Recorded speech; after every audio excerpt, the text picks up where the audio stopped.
2,000 years later. Tahukah anda, terdapat satu projek mega di Johor Bahru iaitu Forest City tersenarai sebagai most useless mega projects in the world oleh saluran YouTube popular Top Luxury. Namun selepas 17 tahun projek ini berjalan sejak diperkenalkan pada tahun 2006, projek ini telah mendapat jolokan sebagai bandar hantu kerana kurang dari 500 orang sahaja yang berpindah ke Forest City daripada 700,000 penduduk boleh dimuatkan di bandar ini. Apa punca projek ini dianggap gagal oleh orang ramai? Benarkah Forest City benar-benar menjadi Ghost City? Ikuti kisah ini. Forest City projek untuk rakyat negara China.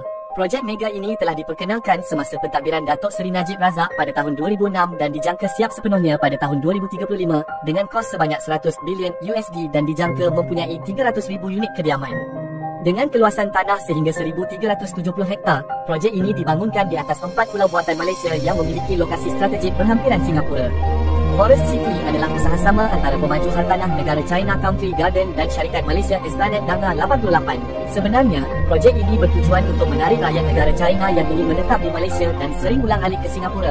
Lokasi Forest City yang terletak di Iskandar Puteri juga strategik dengan jarak perjalanan dari Malaysia ke Singapura hanya mengambil masa kurang dari 1 jam memandu. Suasana bandar Forest City ini juga berkonsepkan mesra rakyat negara China dengan papan tanda jalan dan kedai ditulis dalam bahasa Mandarin. Penduduk asing yang membeli hartanah di bandar ini boleh mendapat kebenaran untuk tinggal tetap di situ tanpa perlu mengubah kewarganegaraan. Harga pasaran hartanah di Forest City adalah mengikut kadar pasaran di negara China dan banyak inisiatif ditawarkan oleh pemaju kepada pembeli. Maka, tidak hairanlah jika hartanah di Forest City tidak dibeli oleh rakyat tempatan. Namun, terdapat banyak faktor yang menyebabkan bandar ini menjadi Ghost City seperti yang didakwa oleh media dan rakyat. Benarkah Forest City bandar hantu tanpa penghuni? Selepas setahun projek Forest City dijual, 80% unit kediaman telah berjaya terjual kepada rakyat negara China. Walau bagaimanapun, 6 tahun selepas dijual, Forest City seolah menjadi bandar hantu apabila dikabarkan bandar ini lengang tanpa penghuni. Seorang wartawan dari Akhbar Insider telah menceritakan pengalaman melawat dan tinggal di bandar tersebut selama beberapa hari. Menurutnya, sebaik tiba di bandar tersebut, dia terpegun melihat pemandangan dari luar yang diibaratkan seolah berada di sebuah bandar science fiction. Segalanya kelihatan sebuah bandar yang lengkap dengan pelbagai kemudahan. Namun, apa yang menyedihkan adalah tiada sebarang aktiviti di bandar tersebut. Di dalam bandar yang besar dan mewah, jarang sekali dia bertemu dengan masyarakat yang menetap di bandar itu. Tiada restoran yang dibuka, tapak parking kosong dengan kenderaan, tiada aktiviti manusia kelihatan dengan suasana yang lengang dan sunyi. Pada waktu malam, suasana bandar yang seolah tiada penghuni benar-benar seram apabila kawasan bangunan menjadi gelap gelita. Hanya beberapa rumah sahaja yang berlampu. Setelah melalui pengalaman tersebut, wartawan tersebut mengesahkan dia seolah berada di bandar hantu. Punca di sebalik kegagalan Forest City.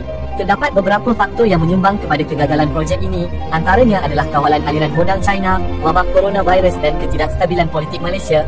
Kerajaan China telah menyekat aliran modal keluar dari negara China sehingga menyebabkan bank tidak membenarkan rakyatnya memindahkan wang ke luar negara. Situasi ini menyebabkan ramai pembeli Forest City menjadi mangsa.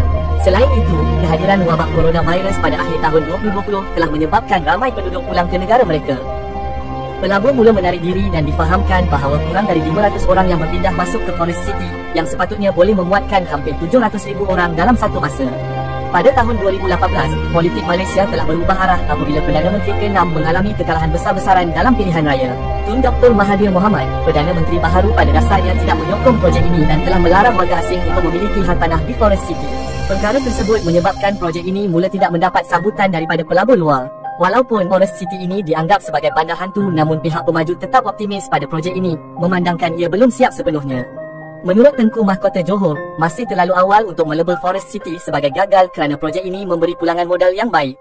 Masihkah ada harapan dan impian untuk melihat projek ini berjalan dengan sempurna? Semoga Forest City berjaya berdiri megah di Johor dan menjadi kebanggaan Malaysia.